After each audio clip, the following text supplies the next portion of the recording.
नमस्कार। आज हम अपने कॉलेज के एक ऐसे विश्व प्रख्यात वैज्ञानिक से बात करने जा रहे हैं, जिनका हाल ही में बीबीसी लंदन ने एक interview plastic how it change the world विषय पर किया है।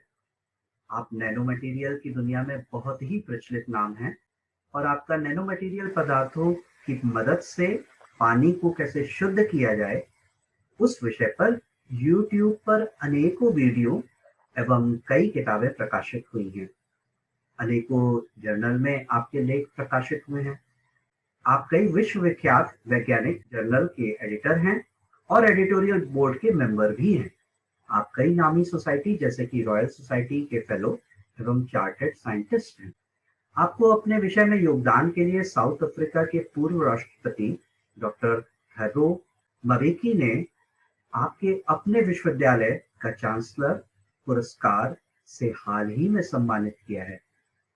आपने यूपी कॉलेज से रसायन शास्त्र विभाग से बीएससी एवं एमएससी किया है। फिर उसके बाद पीएचडी दिल्ली विश्वविद्यालय से सन 2007 में किया। उसके बाद दक्षिण अफ्रीका की कई यूनिवर्सिटियों में आपने अपनी रिसर्च को आगे बढ़ाया। सन 2015 से आप यूनिवर्सिटी ऑफ साउथ अफ्रीका में प्रोफेसर के तौर पर जुड़े हैं। आपको अनेकों पुरस्कारों से पुरस्कृत किया गया है, जिनकी गणना मैं करने लगूं तो पूरा ये एपिसोड का समय उसमें ही निकल जाएगा। आइए आदर पूर्वक स्वागत करें प्रोफेसर अजय कुमार मिश्रा जी का। नमस्ते प्रोफेसर अजय जी। आप क्या वाराणसी शहर से आते हैं? मैं जो है एक गांव है मिसिरपुर करके, जो रोहनिया थाना अंतर्गत आता है। तो उस गांव में मैं पैदा हुआ हूं और कई लोगों का कभी कमेंट भी आता था कि ये हमारा जो सरनेम मिश्रा है इसी के नाम पे तो नहीं मिसिरपुर गांव पड़ा, पर ऐसा प्रारंभिक शिक्षा आपकी कहाँ पर हुई? आसपास के गांव में बड़े सारे स्कूल हुआ करते थे जी। और हमारे माता पिता को बड़ा ही शौक था कि हमारा बच्चा जो है काफ़ी अच्छे स्कूल में जाए, अच्छी पढ़ाई करे, अच्छा सीखे जो है। तो उस संदर्भ में उस समय एक जो है नया स्कूल खुला हुआ था और मुझे बताने में बड़ी खुशी हो रही थी कि मेरी माताजी जो है करीब 3 किलोमीटर के आसपास पैदल जाकर के हमें छोड़ आती थी। दुर्भाग्य से वो स्कूल बंद हो गया कुछ ही दिनों में और उसके बाद जो है हमें जाना पड़ा एक जो है दूसरे स्कूल में, जहाँ पे हमें कक्षा 1 से लेकर के कक्षा 5 तक की पढ़ाई करी। और उसमें भी हमारे कुछ न कुछ जो है एक्सक्यूजेस हुआ करते थे। जो है कभी टीचर ने पूछा, भाई आज ये काम हो गया, गणित का ये काम आपको दिया गया है, आपने किया क्या? तो हम सीधा ही बोल देते थे कि भाई देखो आज जो है घर में लाइट नहीं है भाई। हुआ ये कि पिताजी को जो है एक दिन मिल गया वो टीचर और बोला कि भाई ऐसी कोई समस्याएं हैं? तो उन्होंने बोला ऐसी कोई समस्याएं नहीं है। हमारा जो बचपन है वो बड़ा ही एक तरह से कहते हैं ना इनोवेटिव टाइप का होता है कि एक एक्सक्यूज भी करना अपने आप में एक उस क्रिएटिविटी का ये परिणाम निकला कि टीचर ने पूछा अगले दिन और हमने उसका उत्तर दिया। ये था कि आज जो है मिट्टी का तेल ना होने के कारण से वो अंधकार था तो हम कर नहीं पाए। तो फिर उन्होंने हमारे एक ही या 2 ही डंडे पिटाई करी होगी, तो वो मेरे को एक लाइफ लेसन टाइप का क्रिएटिविटी डेवलप कर लेते। तो उसके बाद मुझे ऐसा नहीं लगता है कि ग्रेड 8 तक जो हमने पढ़ाई करी जो है वहाँ हम कभी भी टॉप 3 के नीचे कभी परफॉर्म कर पाए।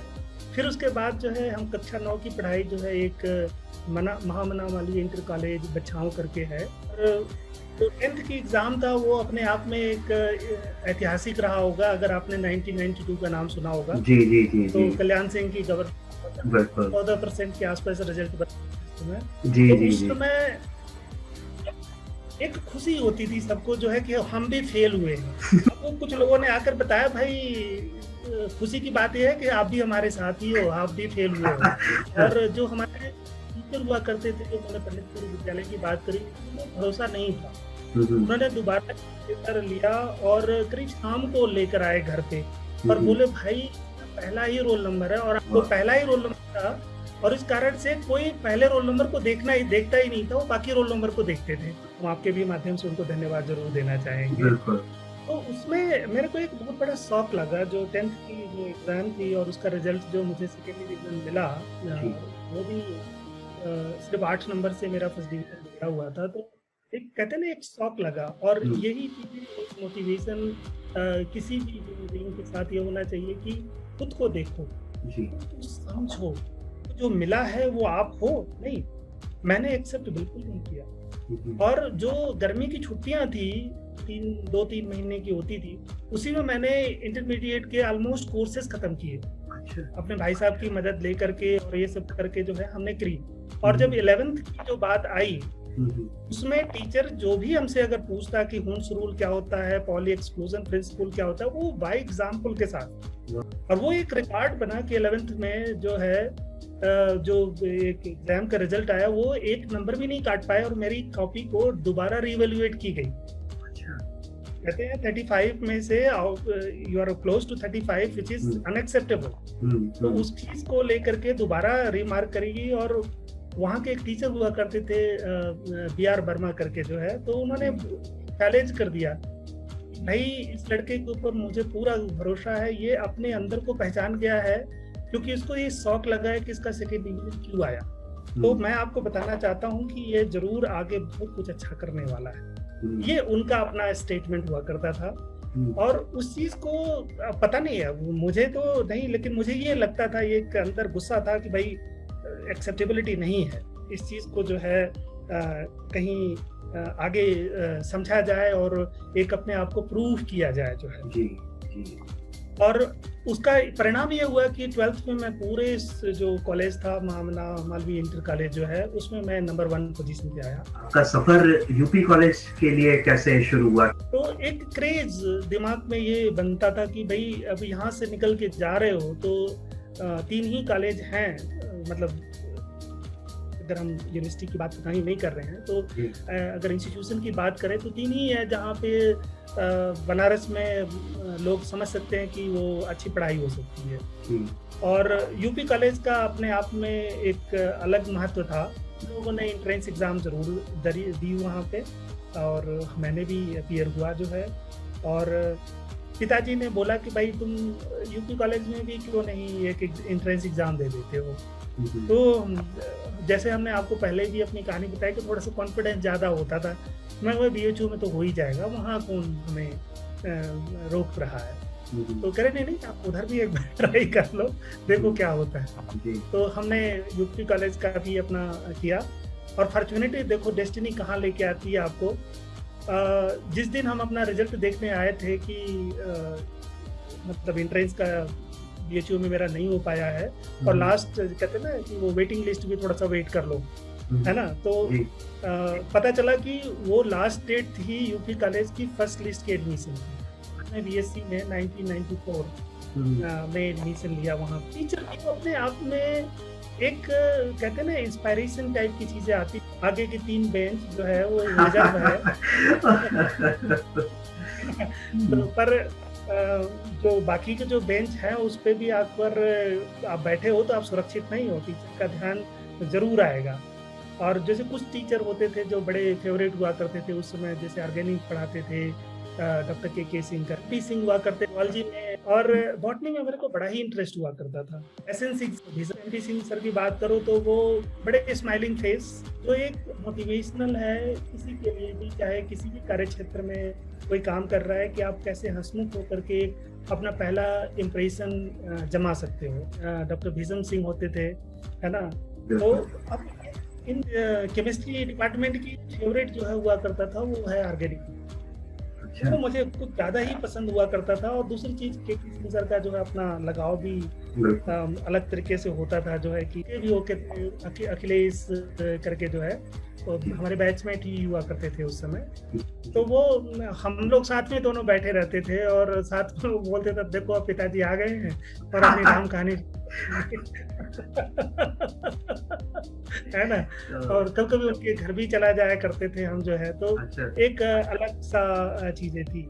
और फिर अगर हम रही बात इनऑर्गेनिक केमिस्ट्री की, जिसमें मुझे नहीं लगता था कि मुझे बहुत ज़्यादा कुछ समझ में आता था कि इसको काफ़ी आगे तक ले जाया जा सकता है। कहते हैं ना कि आपकी करियर कहाँ है, आपको कुछ आइडिया नहीं है जो है। जी। तो उसमें ऐसा लगता था कि अगर आप मेमोराइज़ कर लो तो चीज़ें कुछ हद तक आगे बढ़ सकती हैं। पर ऐसा कुछ नहीं है, केमिस्ट्री एक समझने की विषय है।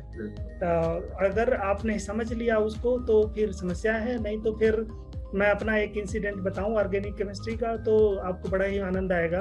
जी। कि मैंने वो मैकेनिज़्म पूरा याद करके चला गया इस डायरेक्शन में। अब जब मैं एग्ज़ाम हॉल में पहुँचा तो दूसरी डायरेक्शन में था, तो पूरी मैकेनिज़्म गलत हो गई, आप समझो।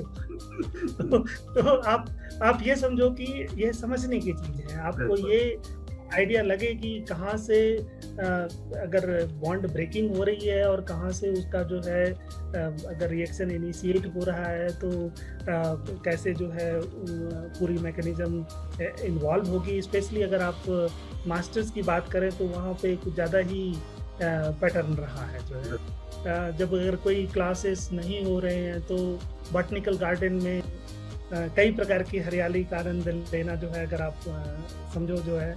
और फिर हम लोग रिंग में बैठ जाया करते थे और फिर कुछ न कुछ एक करंट अफेयर से लेकर के कुछ सब्जेक्ट वाली जो चीज़ें होती थी, तो बड़ा ही एक कहते हैं एक खुशनुमा सा माहौल दिखता था। और वो चीज़ें मैं आपको बता दूँ, सिर्फ मैंने जो है अगर मैंने 9 से लेकर 12 में अगर महामना मालवीय इंटर कॉलेज में एंजॉय किया है, उसके बाद अगर मैंने कहीं एंजॉय किया तो वो अपना यूपी कॉलेज रहा है। जब आप बीएससी पार्ट 1 में आए तो कि आप एक तरीके से हिंदी माध्यम से आ रहे थे, कोई दिक्कत तो महसूस नहीं हुई? बड़ा ही अच्छा प्रश्न पूछा आपने कि अगर हम यूपी कॉलेज की बात करें और विसिनिटी को अगर हम देखा जाए तो पूरे गाँव से छाया हुआ है, चारों तरफ गाँव ही गाँव हैं। तो ज़्यादातर जो बच्चे आते हैं वो गाँव से ही आते हैं। और मुझे पूरा अनुभव है कि हमारे कुछ मित्रों ने हिंदी में भी परीक्षा लिखी थी और जो रिएक्शन से लेकर के जो चीज़ें हैं और इसकी अनुमति दी भी गई थी भाई आप हिंदी में चाहो तो आप लिख सकते हो। बट मेरा अपना कुछ अलग ही तरीका था चीज़ें करने का, क्योंकि जब मैं 11th में शुरू किया था अपना, तो उसी समय से मैं प्रैक्टिस यही करता था कि थोड़ा बहुत अंग्रेजी बोलते रहो, लिखते रहो, डायरीज मेंटेन करते रहो और बातें करते रहो खुद से जो है। तो मेरे को बड़ा ही शौक होता था। और एक बचपन की भी बात मैं यहाँ पे जरूर शेयर करना चाहूँगा जो इससे लिंक करता है आपकी चीज़ें। जब मैं कभी अपने आप को अकेला महसूस करता था, मैं अकेले बैठ जाता था कहीं भी। कहते हैं ना कि वो बीच में जैसे पूरे झुंड में रहने की आदत नहीं रहती थी, तो चला गया गांव के जो है एक सिरे पे, वहीं पे बैठा रहा 1 आध घंटे। या अगर घर में भी है तो उसका जो छत है उस पे कॉर्नर में जाकर के गुनगुनाना करना, और इस प्रकार की चीज़ें जरूर हुआ करती थी। वो चीज़ें कहते हैं कि वो फायदेमंद तब साबित होती है जब आपको खुद से लड़ना होता है, जब आपको एक ऐसा एटमॉस्फेयर मिलता है जो आपने अभी बात करी कि आप एक हिंदी मीडियम से आकर के और तुरंत आपको अंग्रेजी मीडियम को अडॉप्ट करना है। तो वो चीज़ें तभी हो सकती है जब आप अपने आप को खुद को पहचान सको, और ये बहुत ही इम्पोर्टेंट है किसी भी लोगों के लिए, क्योंकि अगर आपने आप को पहचान लिया और अपने आप को गिव अप नहीं कर पा रहे हो तो मुझे ऐसा लगता है कि यू कैन अचीव एनीथिंग। अगर आपको ये समझ में आ जाए कि भैया सब्जेक्ट ही तो है ना, 2+2 4 ही होगा, चाहे वो अंग्रेजी में बोले, चाहे वो फारसी में बोले, चाहे वो उर्दू में बोले, उसका मतलब वही होता है। तो that is basic, that is fundamental. तो उस चीज़ों को बड़ा ही तरीके से हमने लिया हुआ था। और कुछ हमारे जो मित्र थे उनको थोड़ी परेशानी हो रही थी उन सारी चीज़ों में, और मुझे भी हुई शुरू में, ऐसा तो नहीं कि नहीं हुई। बट ये है कि मेरा अपना पैटर्न अलग था करने का। मैं जो है जो सब्जेक्ट पढ़ता था उसको आकर के मैं एक रफ कॉपी हुआ करती थी, बड़े ही सस्ते में मिल जाती थी, वो पूरी चीज़ें मैं जाकर दोबारा लिखता था उसको। तो और अगर वो भर जाती थी तो फिर नहाने के लिए भी मैं जा रहा हूँ तो वो सोचते हुए चला जा रहा हूँ जो है, और फिर वापस आया तो फिर वो रफ कॉपी में लिखता चला गया, वो भी अंग्रेजी में। तो एक पैटर्न था जिससे एक ये चीज़ें थोड़ा-सा आसान रही इस प्रॉब्लम को टैकल करने में। नहीं, आपने अपने अनुभव बाँटे और उसमें ही आपने आज के जो हमारे बच्चे हैं, जो इस चीज़ से बहुत ज़्यादा स्ट्रगल करते हैं, उनको आपने बहुत सारे टिप्स दे दिए हैं, जिससे वो अपने आप में बहुत सुधार ला सकते हैं। और मेरा दूसरा प्रश्न जो था वो ये कि आप जब सेकंड ईयर में आए और सेकंड ईयर से थर्ड ईयर में आना था, तो आपको 2 विषय चुनने होते हैं। तो केमिस्ट्री की तरफ आने की इच्छा कैसे हुई? बड़ा ही सुंदर सा प्रश्न किया आपने और मुझे बड़ा आनंद है कि इसका जवाब प्रस्तुत करने में। तो सेकेंड ईयर था वो मेरे लिए सबसे बड़ा चैलेंज, जबकि मुझे ऐसा नहीं लगता कि किसी को भी बीएससी सेकेंड ईयर कोई चैलेंज नहीं समझ में आया, क्योंकि साथ साथ में मैं तैयारी करता था सीपीएम की और सीबीएसई की, और ऐसा कोई नहीं था जो कि कहें कि हम डॉक्टर ना बन पाए। और उसका ये रीज़न था कि हम गांव से रहे हैं और तो पता चला कि हम मेडिकल की तैयारी कर रहे हैं, तो हमें डॉक्टर साहब कोई हमारे पहले नाम से कोई बुलाता ही नहीं था, सब हम डॉक्टर साहब ही बुलाया करते थे। और मुझे ये लगता था जब सेकेंड ईयर में जब मैं एंट्री किया तो मुझे ऐसा लगा कि भाई डॉक्टर साहब बन ही जाते हैं, बीएससी फर्स्ट ईयर में भी दी थी, तो अब डॉक्टर साहब बन ही जाते हैं, तो थोड़ा पूरे जोर के साथ मैंने मेहनत करी। बीएससी पे मैंने पूरी तरीके से कम ध्यान दिया, जैसे कहते हैं ना के बराबर पढ़ाई करी हो, प्रैक्टिकल से लिखे थे। तो इसी आधार पे अगर आप कभी वाले कह रहे हैं कि डॉक्टर साहब बन ही जाओ है, और आप पूरी कोशिश तो कर ही रहे हो, ऐसा तो नहीं है कि जो है कोशिश नहीं कर रहे हो। तो मेरा ये सुझाव है, आपके माध्यम से भी मैं कहना चाहूँगा कि अगर कोई विद्यार्थी इस प्रकार की सिचुएशन में आए तो दूसरों को सुनने की जरूरत नहीं है भाई, वो आपको क्या कहते हैं, क्या समझते हैं, आप खुद समझो कि आपको क्या करना है। आपको ये समझने की जरूरत है भैया, अगर मैं बीएससी कर लूंगा तो मुझे कहाँ जाना है।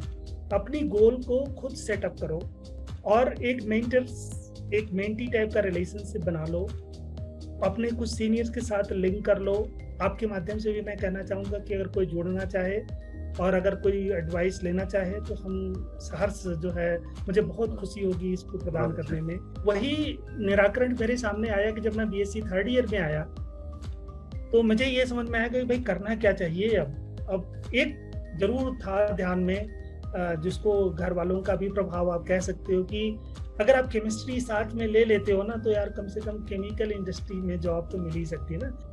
पर अगर आप हमारी इंटरेस्ट की बात करो तो मुझे इंटरेस्ट बॉटनी में बहुत ज़्यादा होता था, स्पेशली जो बायोडाइवर्सिटी की बात करो, इन्वायरमेंटल केमिस्ट्री की बात करो, तो वो मुझे बहुत ही जो है प्रिय सब्जेक्ट हुआ करता था। और मुझे याद है कि मैंने बहुत अच्छे मार्क्स उसमें जो है प्राप्त किए थे, जो बॉटनी के सब्जेक्ट में हुआ करता था। और ये बहुत ही इम्पोर्टेंट है क्योंकि आपका इंटरेस्ट वहाँ पे है, और आप जो है फिर क्योंकि आपको जॉब की ओरिएंटेशन भी आप समझ रहे हो, तो जो अंदर की समझने की बात ये है कि एक आपने नाम सुना होगा चेतन भगत का। जी, बहुत अच्छा। हाँ, चेतन भगत जी जो है वो आईआईटी के पास आउट हैं। जी। हाँ, पर उन्होंने अपना कैरियर कहाँ उनको फेम मिली।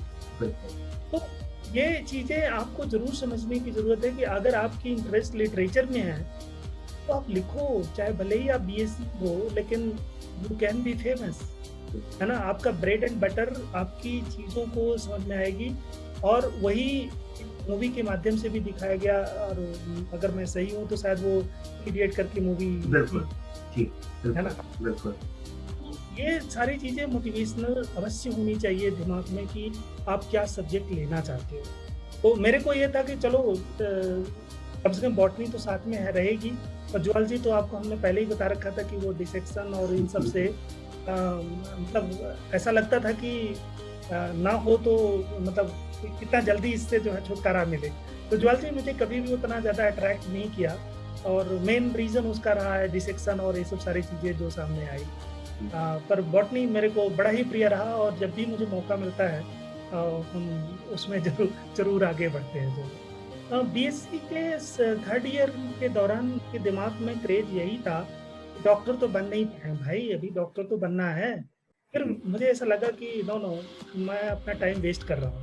हुँ, और इस बीच में जो है मेरे को ये समझ में नहीं आया कि हम जो है मतलब मास्टर्स भी कर सकते हैं, जिसे कहते हैं ना एमएससी कर सकते हो या क्या चीज़ें हैं। अच्छा। तो जब ये तैयारी पूरी चल रही थी साथ में बीएससी की, और साथ में एग्ज़ाम लिख रहे हो, सारा कुछ कर रहे हो, उसी दौरान मेरी किसी से मुलाकात हुई, उन्होंने कहा भाई हम एमफिल कर रहे हैं। हुँ, किसी कॉलेज से वो कर रहे थे एमफिल जो है, और मुझे लगा कि भाई ये ज़रूर करनी चाहिए, क्यों रहेगा। और हुँ। बाद में पता चला कि एमफिल करने के लिए पहले आपको एमएससी तो होनी चाहिए भाई। तो एमएससी के समय आप प्रैक्टिकल किए पार्ट 1 में, फिर पार्ट 2 में क्या आपका ऑर्गेनिक स्पेशलाइजेशन था कि इनऑर्गेनिक या फिजिकल? अब जैसा हमने बताया कि एक एडमिशन तो कर लिया, और साथ में कहते हैं कि एक एक जो कीड़ा था दिमाग के अंदर कि अब डॉक्टर तो बन नहीं पाए भाई, और दिमाग में गूंज भी रहा है कि भाई डॉक्टर जरूर जरूर बनना था, क्योंकि अभी भी लोग डॉक्टर साहब आपको जरूर बुलाते थे भाई। उन्होंने छोड़ा नहीं था कहना, वो आपको डॉक्टर साहब भी बुलाया करते थे जो है। तो ये एक बना रहता था। साथ साथ में अगर क्यूरिकुलम एक्टिविटी को देखा जाए तो मुझे ऐसा लगता है कि उसमें हमने नेशनल सर्विस स्कीम जो है एनएसएस करके है, उसमें भी पार्टिसिपेट हम किया करते थे, और आई थिंक वो एक बड़ा ही अच्छा पैटर्न था। साथ में मैं धन्यवाद देना चाहूँगा मैनेजमेंट का, उदय प्रताप कॉलेज मैनेजमेंट का, कि उन्होंने बहुत और भी एक्स्ट्रा करिकुलर एक्टिविटी को स्टार्ट कर रखा था। जैसे कुछ लैंग्वेजेस जो कहते हैं ना, इंडिया के जो लैंग्वेजेस जी, भारतीय भाषा केंद्र। हाँ हाँ, तो उसमें भी मैंने पार्टिसिपेट किया था। और मुझे लगता है कि मैं जो है कन्नड़ एक भाषा है, कन्नड़ भाषा को मैंने रजिस्टर कर रखा था, और टीचर थे एक रवि अवधानी करके जो है, तो उनके साथ भी हम लोग पूरा एक जुड़ गए थे कि कहीं न कहीं से करते हैं। और ये जर्नी कहते हैं एक बड़ा ही एडवेंचरस रहा है, जो एमएससी जो पहले साल का एडवेंचरस रहा, क्योंकि आप लैंग्वेज भी पढ़ रहे हो, साथ-साथ में जब वो फुर्सत वहाँ से मिलती थी तो हम पीजीडीसीए भी किया करते थे साथ-साथ में। वहाँ पे भी 1 घंटे का, 1.5 घंटे का जो भी क्लासेस होते थे, वो भी साथ-साथ में किसी ने बोल दिया कि भाई आप एक डिप्लोमा है एनवायरमेंटल साइंस का, वो भी आप कर सकते हो। तो ये भी आप हमने साथ-साथ में शुरू कर दिया था। जो बच्चे हैं जो कुछ बहुत कुछ अचीव करना चाहते हैं, जो कुछ समझना चाहते हैं, सीखना चाहते हैं, वो बड़ा ही कहते हैं ना फ़ायदेमंद होता है। ये ऐसा नहीं कि अगर हम नेपाली भाषा सीख लें या तमिल भाषा सीख लें तो हम बहुत बड़े विद्वान हो जाएँगे। पर ये है कि उस पैटर्न में जो आप की जो डेवलपमेंट होती है, जो मस्तिष्क का विकास होता है, जो बाकी जो मित्र लोग मिलते हैं और उसको कैसे लेते हैं, एग्ज़ाम्स को कैसे आप क्वालिफ़ाई करना चाहते हो, उसको छोटे-छोटे क्वेश्चंस होते हैं, उसको कैसे करना है, वो एक इम्पोर्टेंट बात आती है। और उसमें जो है हमारे कुछ बड़े ही क्लोज़ फ्रेंड हुआ करते थे मुझसे, फर्स्ट ईयर जो प्रीवियस कह सकते हो, कि वहाँ पे होते थे। एक अजय विक्रम करके लड़का होता था, राघवेंद्र बड़े ही क्लोज फ्रेंड्स में आते थे, प्रशांत सिंह, प्रदीप जो है, और अनुपम करके जो है वो स्टैटिक्स के साथ मुझे लग रहा है कि वो एमएससी कर रहे थे। बड़ा ही चैलेंजिंग था, और साथ साथ में यूपीएससी और इस प्रकार की भी तैयारी भी साथ साथ में होती, तो डॉक्टर बनने का ख्वाब छूट गया था। आप ये कहिए कि जो मास्टर था वो ये समझ में आया कि भाई डॉक्टर अब छोड़ दो आप, है ना। अब आपको पता नहीं कि डेस्टिनी आपको कहाँ लेके जा रही है, लेकिन अब ये आएगा कि भाई आपको सिविल सर्विस की तरफ चलना है। फर्स्ट ईयर जो क्लियर हुआ वहाँ पे जो लड़ाई हो जाए कि ऑर्गेनिक लिया जाए, ऑर्गेनिक लिया जाए या फिजिकल केमिस्ट्री, मेरे ख्याल से ये 3 ही ज़्यादा प्रोमिनेंट है।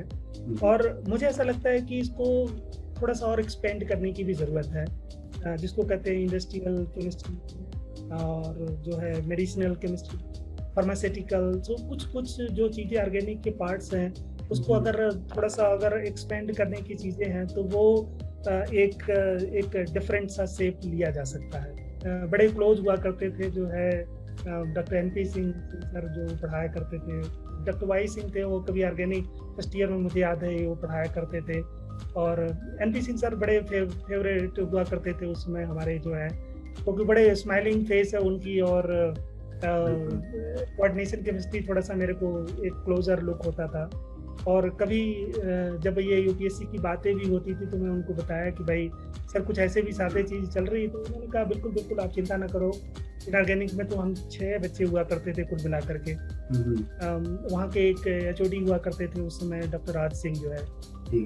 और मुझे याद है कि उनका स्टेटमेंट एक बार मैं उनसे मिलने गया तो वो बोल रहे थे कि भाई मिश्रा जी वॉलर का नाम सुना है आपने? बोलते हैं Wohler is known as father of organic chemistry but he was an inorganic chemist. हुँ। तो अब वो स्टेटमेंट कहाँ आगे चली गई, अब आप ये समझिए कि जो है कि और ये हमारे दोस्तों के लिए भी काफ़ी इम्पोर्टेंट है, क्योंकि आप किसी चीज़ के लिए फाइट मत करो। हुँ। आप देखो कि जो चीज़ें चल रही है उसमें आप अपना 100% लगाओ। बिल्कुल। और मैं आपको बता रहा हूँ कि वो आपकी उस मंजिल की तरफ ले जा रही है जिसको आप प्रेडिक्ट नहीं कर रहे हो, जिसको आप फाइट कर रहे हो, शायद वो आपकी मंजिल है ही नहीं। बिल्कुल। अब आप हमारे एक उदाहरण से भी आप देख सकते हो कि शायद ऑर्गेनिक केमिस्ट्री मेरी मंजिल नहीं थी, बिल्कुल। है ना? तो बिल्कुल। अब उस चीज़ को हमने एक्सेप्ट किया और आगे बढ़े। और मुझे याद है कि एमएससी में मेरा सबसे अच्छा नंबर आया हुआ था उस समय। जो अगर फाइनल मार्क्स देखा जाए तो उसमें काफ़ी अच्छे मार्क्स मिले हुए थे, जबकि हमने पूरा ध्यान कहते हैं ना पूरी तरीके से नहीं दिया हुआ था।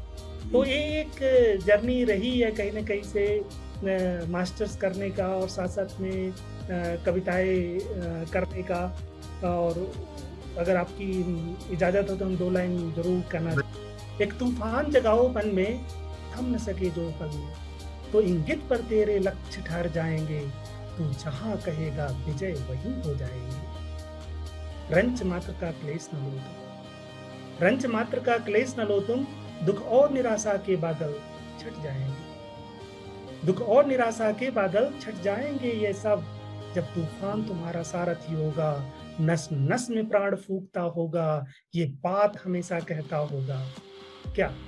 बढ़े चलो, बढ़े चलो, तुम बढ़े चलो, साहस का दामन लिए चलो, तब देखेंगे कि कौन तुम्हारा रथ रोकेगा, विजय से पहले कौन तुम्हारा पथ रोकेगा, विजय से पहले कौन तुम्हारा पथ रोकेगा। बहुत ही प्रेरणादायक, बहुत ही मोटिवेशनल। बाद में हमें इसका इंटरेस्ट ये समझ में आया कि मुझे काफ़ी लोगों का मैसेज आया कि भाई उसकी हम प्रति ज़रूर चाहेंगे, ये जो कविताएँ आपने करी है।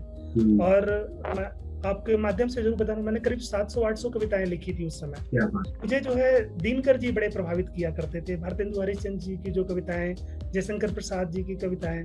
आज भी अगर आप हमारी लाइब्रेरी अगर पीछे की तरफ आप देखिए, जी। तो वहाँ आपको जो है वो प्रिय प्रवास ज़रूर दिखाई पड़ेगी, साकेत जो है ज़रूर मिलेगी। और ये सारी जितनी भी अच्छी कविताएँ हैं या जो कुछ उपन्यास जो कहा जाए, गुनाहों का देवता धर्मवीर भारती की हो गई, इवन जो है मॉडर्न में भी अगर आप टू स्टेट्स बात करो चेतन भगत की, तो हमने जो है ये सारी कलेक्शन रखते हैं। साथ-साथ में हमारी भी कविताएँ हैं, क्योंकि इस चीज़ को हमने आगे इम्प्लीमेंट किया कि भाई अब हम अपनी खुद करें, ताकि ये ज्ञान का जो है चीज़ें आगे बढ़े और लोग इसको समझे जो है। तो अगर वहाँ से मैं निकल करके दिल्ली यूनिवर्सिटी की तरफ नहीं आया होता, जी। तो शायद जो है वो लिटरेचर में कुछ ज़्यादा ही जुड़ाव रहता। बिल्कुल, बिल्कुल।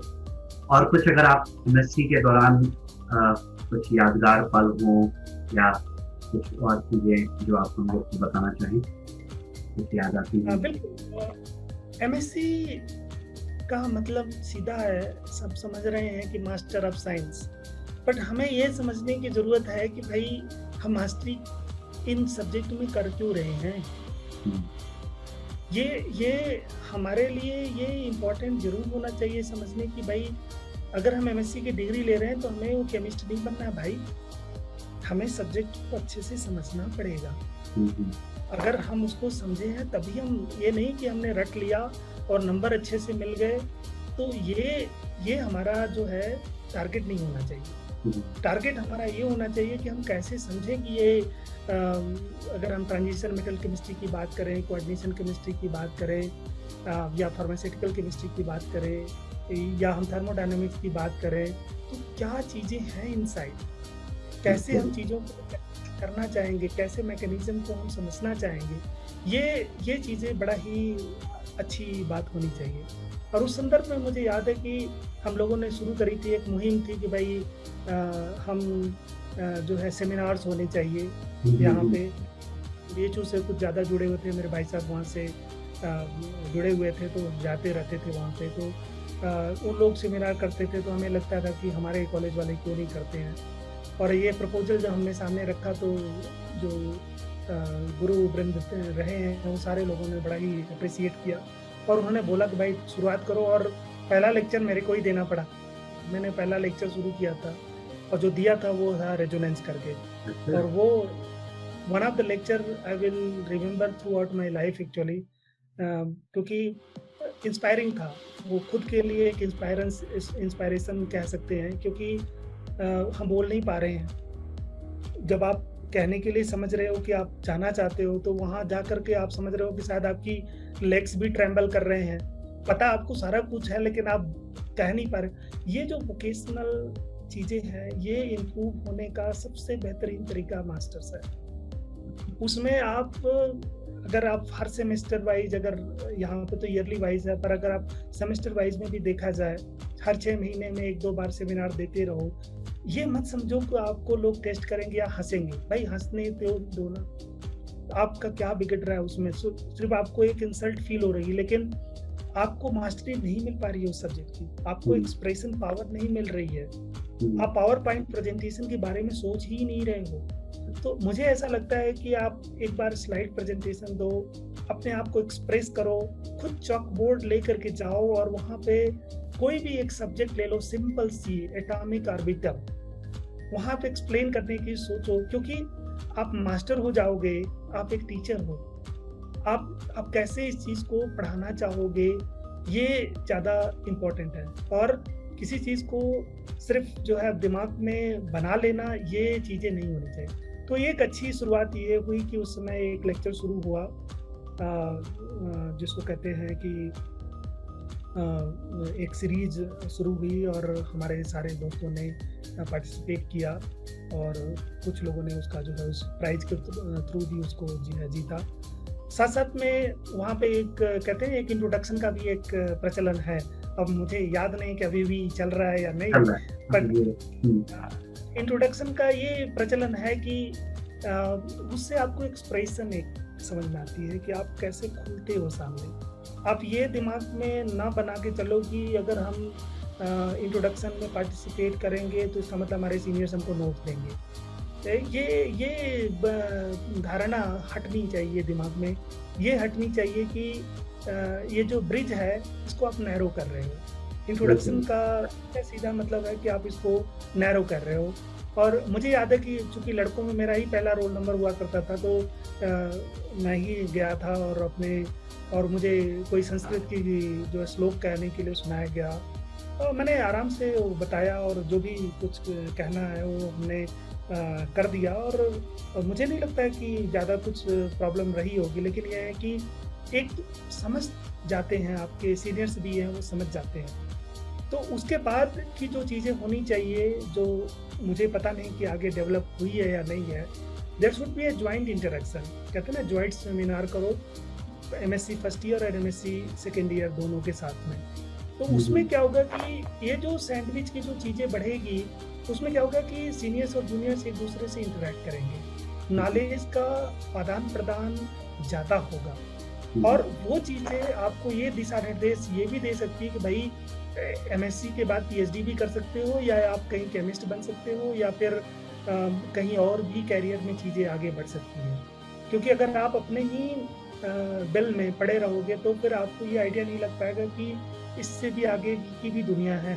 साथ साथ में रही बात एक सिनॉप्सिस की, जो हम बात समझते हैं कि जो मास्टर्स तो हो जा रही है, आप मार्क्स तो मिल जा रहे हो, लेकिन आप उसको प्रैक्टिकल तौर पे कैसे देखना चाहते हो। तो क्या है, आप एक प्रॉब्लम ढूंढ करके उसको आप बढ़ा सकते हो, आप उसको जो है एक छोटा सा एक रिपोर्ट कर सकते हो।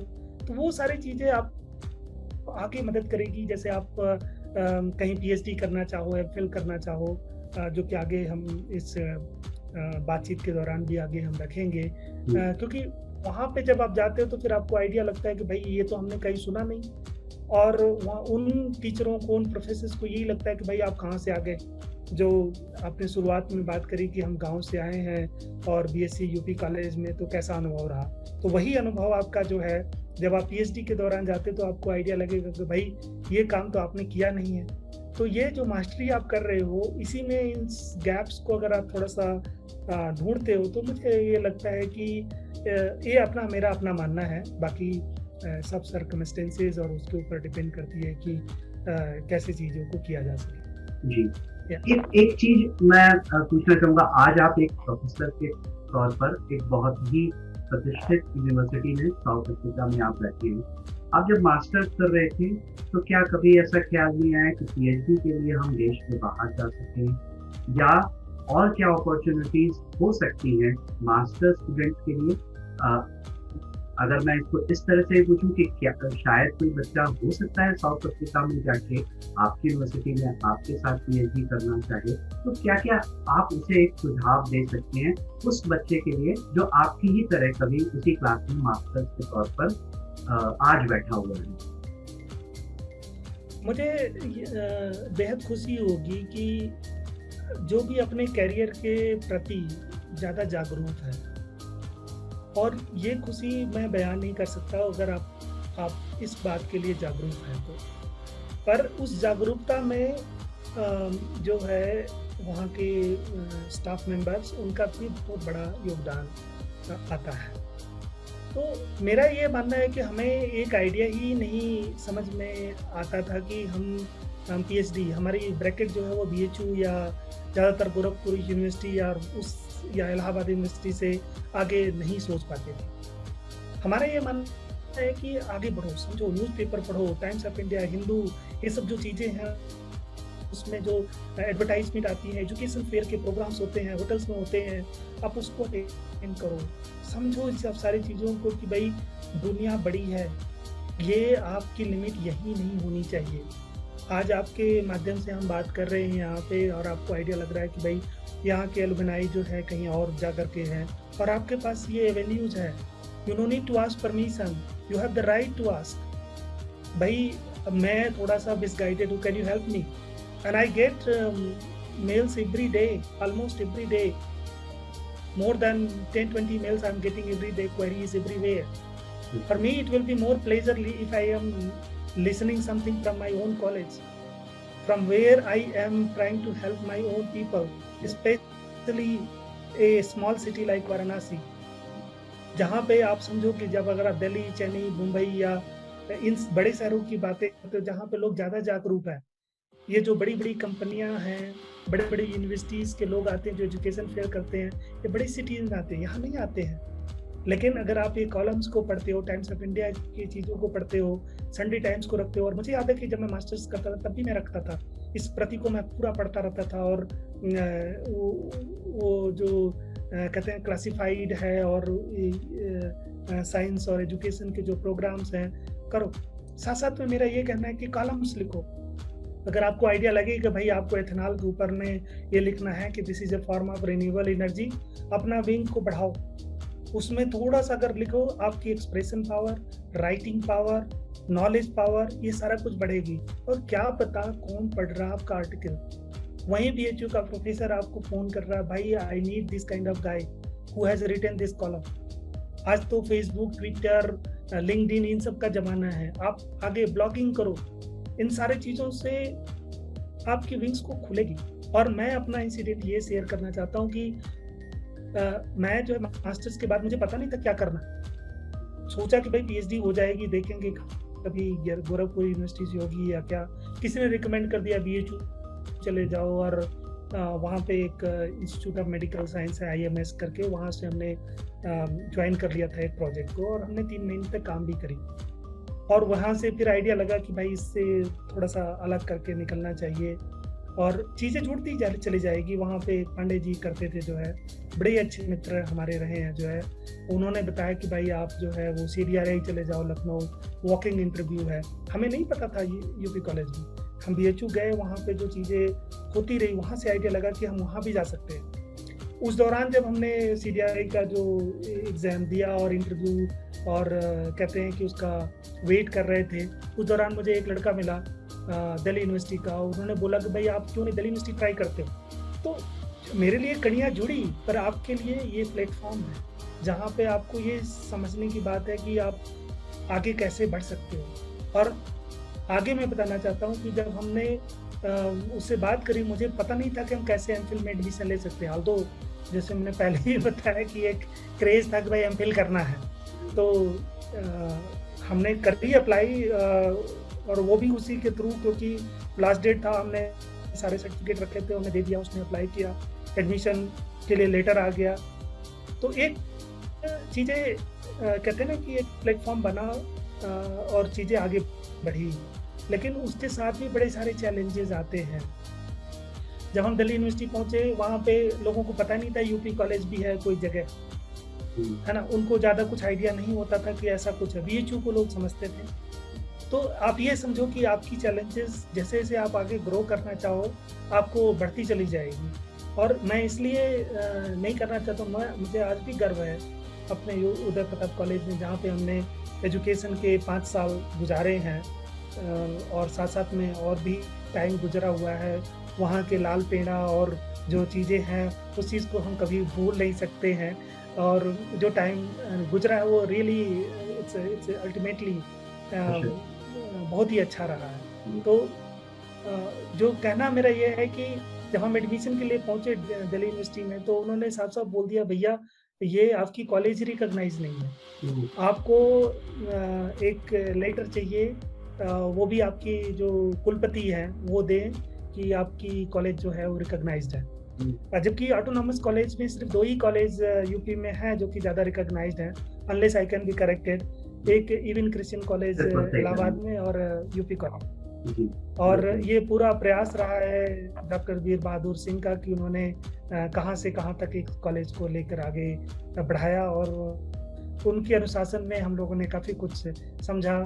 क्लास के दौरान जैसे कहते हैं कि हम घूम नहीं रहे हैं इधर से उधर, तो अपने आप में एक कहते हैं ना, अनुशासन होना एक बहुत बड़ी चीज़ है। तो हमने ये फेस किया कुल मिलाकर के ये सारी चीज़ें। और हम गए पूर्वांचल विश्वविद्यालय, वहाँ पे गए, उनसे कुलपति महोदय से चिट्ठी लेके आए जो उस पे लिखा हुआ था कि हमारा रिकॉग्नाइज्ड है। पर हमें ये जरा सा भी आइडिया नहीं था कि हम दिल्ली यूनिवर्सिटी जा करके और कोई क्वेश्चन पूछ रहा है, UGC ऑफिस वहीं बगल में है, I can go there and I get a letter. तो ये जो ये अनभिज्ञता होती है, ये हम ये बताना चाहते हैं कि आप वो इसलिए होती है क्योंकि आप बातें नहीं करते हो, आप ज़्यादा इंटरेक्ट नहीं करते हो लोगों से। तो जब ज़्यादा लोगों से इंटरेक्ट करोगे, एजुकेशनली आप ज़्यादा स्ट्रांग रहोगे, तो फिर आपको आइडिया लगेगा कि आपको जो इस प्रकार की चीज़ें हैं उससे आप अपने आप को बचा सकते हो, अपना टाइम लैप्स जो हो रहा है उसको आप बचा सकते हो। तो मैं दोबारा गया तो एडमिशन हुआ फाइनली, और फिर प्रोफेसर कौशिक को हमने ज्वाइन किया वहाँ पे। एमफिल लेटर ऑन हमने PhD भी करी है। कुछ उस समय के बारे में अगर आप कुछ बताना चाहें, कुछ आपकी यादें एमफिल और साथ साथ PhD के, जबकि आप DU में थे, दिल्ली यूनिवर्सिटी में थे। बहुत ही अच्छा रहा एक प्रसंग, क्योंकि जीवन जो है एक संघर्ष है, ये हमने फ्रेज कहीं सुना हुआ है।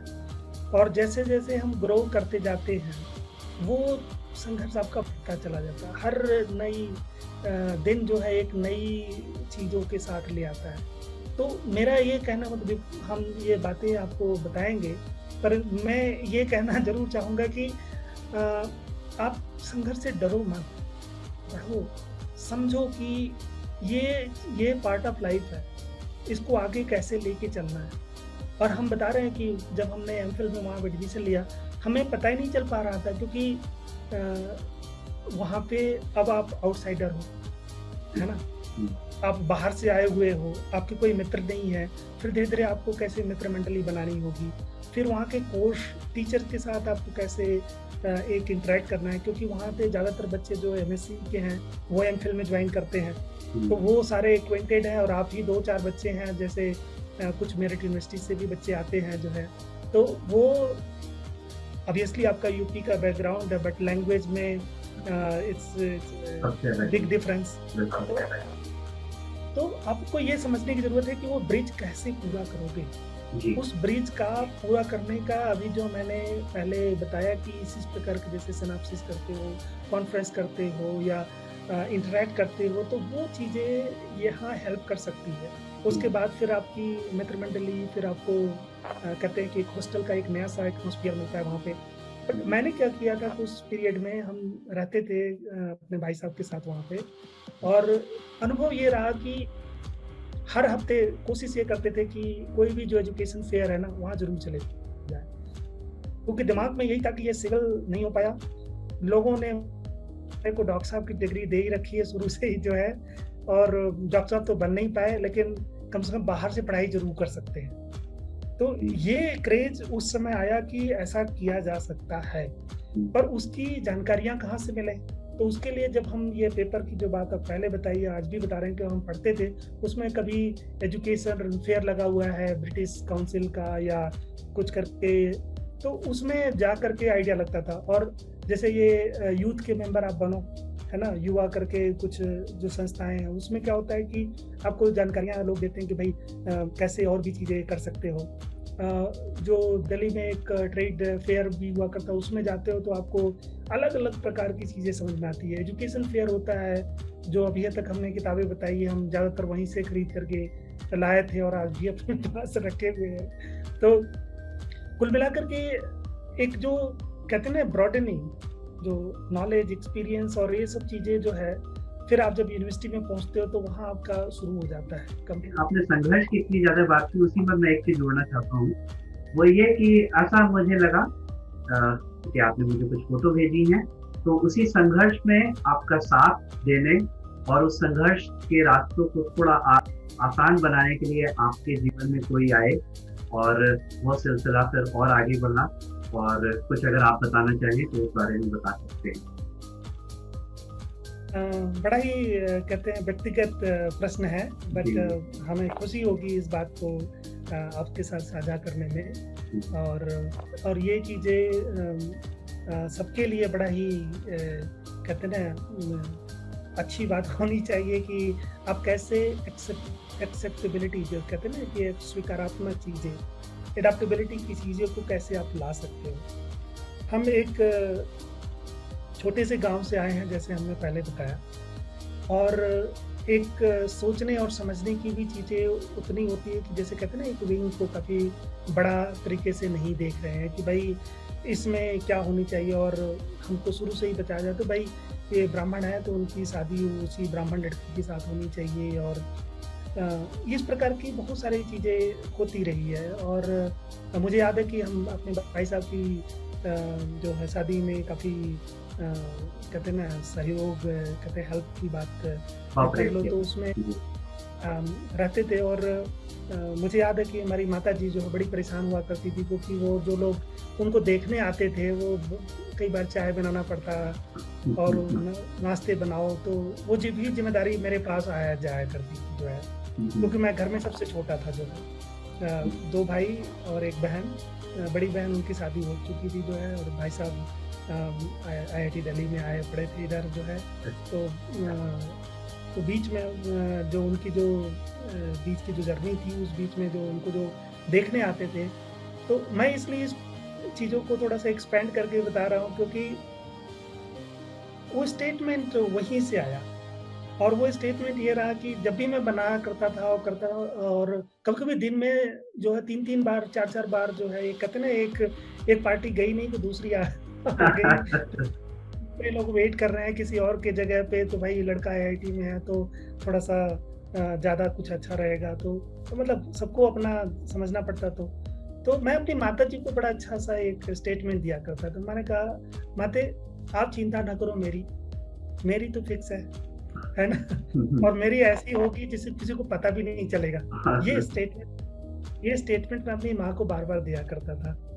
और वो कहती थी कि ऐसा क्या है भाई, क्यों बोल देते? तो और मैं ऐसा नहीं कि मुझे कुछ पता था, लेकिन ऐसा था कि एक अंदर से ही पता नहीं कैसे ये बात आ जाती थी, या कह लो आप मजाक में कहने की बात हो गई। तो जब मैंने MPhil अपना ख़त्म किया था और कहते हैं ना यूपीएससी का क्रेज कंप्लीटली चला गया। मेडिकल तो पहले बता दिया, जैसे हम एमफिल आए तो मेडिकल चला गया, और उसके बाद जब एमफिल खत्म हुआ तो यूपीएससी का भी क्रेज चला गया कि भाई अब ये शौक लगा कि भाई अब बाहर जा कर के हम पढ़ाई करेंगे, है ना। और पीएचडी हमको डीयू से करना ही नहीं है, ये दिमाग में पूरी तरीके से बना हुआ था। और उसके लिए मुझे 2 अच्छे ऑफर भी मिले थे। एक सुकुबा यूनिवर्सिटी है जापान, जहाँ पे 2 नोबेल लॉरेट केमिस्ट्री में मिले थे, वहाँ पे उस डिपार्टमेंट से भी मेरे को एक ऑफर थी। और उसके अलावा वो एक ओरिगन यूनिवर्सिटी करके यूएसए में, और ये सब एजुकेशन फेयर और दूसरे जो माध्यम से हैं ये पता चला। और ये बाकी जो लोग आप समझ रहे हो, ये आप समझो कि ये चीज़ें किसी के साथ भी हो सकती है। ये कोई ऐसी नहीं है कि आप एक्स्ट्राऑर्डिनरी होना पड़ेगा। आपके पास 90 या 100% मार्क मिला है तभी आप बाहर जा कर के पीएचडी कर सकते हो। ये चीज़ें बहुत बड़ा ही इम्पोर्टेंट है आपके लिए। तो उसमें मेरे को ये था कि अब करें क्या। फिर हमारे सुपरवाइजर तो उन्होंने बोला कि भाई एनपीएल में एक प्रोजेक्ट है, आप चले जाओ, उनसे मिल लो, आप बताओ। तो एनपीएल में चला गया उनसे मिलने के लिए, तो लगा कि ठीक ठाक प्रोजेक्ट है, हम कर लेंगे। तो ministry of environmental science and technology का एक प्रोजेक्ट था। उसी प्रोजेक्ट में एक हमारी और भी थी जो है, उन्होंने ज्वाइन कर रखा था। पर ऊपर वाले को देखो कि उन्होंने इसी प्रोजेक्ट में मिलाया। शादी में राघवेंद्र और सारे लोग आए पड़े थे, सुनील पूरे परिवार के साथ अपने साथ आया हुआ था। तो कहते हैं ना कि एक यूपी कॉलेज जो है एक पूरी फैमिली के रूप में हमारी शादी में शरीक हो। मैं फॉर्चुनेट अपने आप को मानता हूँ कि ये हमारी लाइफ में आई, क्योंकि इन्होंने फाइनली अपनी पीएचडी वहाँ से करी थी। उसके बाद फिर जो है ये पहले साउथ अफ्रीका चली आई as a post doctor fellow. उसके बाद जो है फिर हमने भी उनको कहते हैं कि ज्वाइन करने के लिए पहुंचा। साउथ अफ्रीका के बारे में आप कुछ बताइए। टेम्परेचर भी जैसे कहते हैं कि 0 -0 कहते हैं -3, तो इट्स लाइक हम्फ्री स्टेट, जो कि सबसे ज़्यादा कोल्ड वाला जो यहाँ का प्रोविंस है, वहाँ पे हम थे पहले। तो अब कभी बर्फबारी भी हो रही है, सारी चीज़, तो उस प्रकार का अनुभव तो रहा नहीं, कम्प्लीटली नया सा रहा। और उसके साथ साथ में कभी शॉपिंग करना हो या क्रिकेट खेलना हो तो हम बड़े अच्छे से एंजॉय करते रहे। और रिसर्च वाइज में मेरे को बड़ा ही एडवांटेजियस लगा। यहाँ पे इंडियन कम्युनिटी काफ़ी ज़्यादा है। करीब 24 साल यहाँ पे गांधी जी ने भी गुजारे हैं, प्रोटेस्ट किया सारा चीज़ें। तो आज भी जो डांडी मार्च है, उनकी जो सत्याग्रह की चीज़ें हैं, आज भी लोग यहाँ पे करते हैं। और मेरी पत्नी का बड़ा ही योगदान है, वो भी प्रोफेसर हैं यहीं पे सेम जगह पे, और उनका भी योगदान रहा। उनके साथ भी हमने 3 या 4 किताबें एडिट कर रखी है।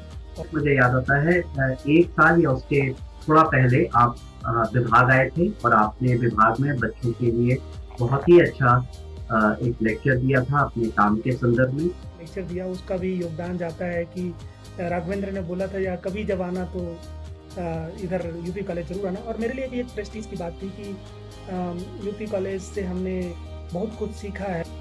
अगर आपको याद है तो हमने वहाँ पे बोला था कि एक वो लेक्चर था जब मैंने रेजोनेंस में दिया था, और आज ये लेक्चर मैं आपके सामने दे रहा हूँ। हमने कभी प्रेडिक्ट नहीं किया था कि भाई जब हम वहाँ के विद्यार्थी रहे, कभी हमको भी ये सम्मान मिलेगा कि ऐसा किया जाए। और ऑब्वियसली इसके लिए धन्यवाद के प्राप्त हैं राघवेंद्र जी ने, जैसे उसको सारा कुछ ऑर्गेनाइज किया था। He really made me surprise. बहुत अच्छा लग रहा है सुन के मुझे भी, क्योंकि मुझे ऐसा प्रतीत होता है कि हम सब जो ये इस इंटरनेट के माध्यम से जो ये प्रोग्राम कर रहे हैं, इसका मकसद ही यही है कि हम अपने अलुमनाई को जोड़ पाएँ, वो आएँ, वापस कॉलेज परिसर में आएँ और अपना ना सिर्फ अनुभव बांटें बल्कि साथ साथ बच्चों का ज्ञानवर्धन भी करें।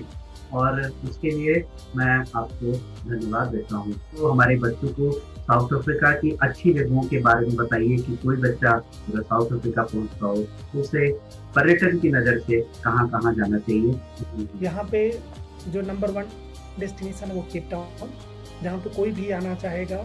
अगर आप गूगल करें, यूट्यूब में देखें तो बड़ा ही ब्यूटीफुल जगह है, टेबल माउंटेन, जहाँ जाते हैं। उसके बाद यहीं पर जो है अटलांटिक ओशन और इंडियन ओशन मिलते हैं, केप टाउन में ही वो जगह है। और रोड्स भी अच्छे हैं ताकि आप जो है 120 किलोमीटर प्रति घंटा के रफ्तार से गाड़ी चला रहे हो। हमने एक बड़ा ही पॉपुलर सा यहाँ पे टाउनशिप है सोवेटो करके, काले लोगों की जगह है वहाँ पे। उस टाउनशिप में एक रोड है विलाकाजी स्ट्रीट जो है, 2 नोबेल लॉरिएट स्ट्रीट पे, एक मंडेला जी और दूसरा वो bishop archbishop Desmond Tutu ji है। अगर आप दिल्ली से बात करें तो उसके लिए आपको मिडिल ईस्ट या कुछ अफ्रीकन कंट्रीज हैं जो कि इथियोपियन एयरलाइन या एमिरेट्स या ये सब प्रकार की चीज़ें हैं जिससे आप आ सकते हो। और ज़्यादा नहीं टाइम है, 8 घंटे की फ़्लाइट होती है जनरली। अगर मुंबई से बात करें और दुबई से भी बात करें तो 8 घंटा। तो हम प्रोफेसर मिश्रा, चलते चलते हमारे बच्चों को क्या सलाह दें? मैं बुद्ध जी का बड़ा ही समर्थक रहा हूँ। उनकी वाणी मुझे बड़ी अच्छी याद लगती है। वो कहते हैं कि मध्य में रहो और अपो दीपो भव, अपना दीपक खुद बनो। सब वो खुद कहते थे कि आप मेरी बात सुनो, लेकिन अगर आपको नहीं लगता है तो उसको ना मानो। एक बात जरूर समझने की बात है, जो भी अचीव किया है ना, चाहे वो सक्सेस या failure, don't feel side, just say that like it's fine, whatever I am and I am proud of my self. Thank you. बहुत धन्यवाद प्रोफेसर मिश्रा कि आप जब भी आएँ तो कॉलेज परिसर में जरूर आएँ और बच्चों से फिर से किसी तरह से बातचीत करें। आपका बहुत बहुत धन्यवाद। नमस्ते।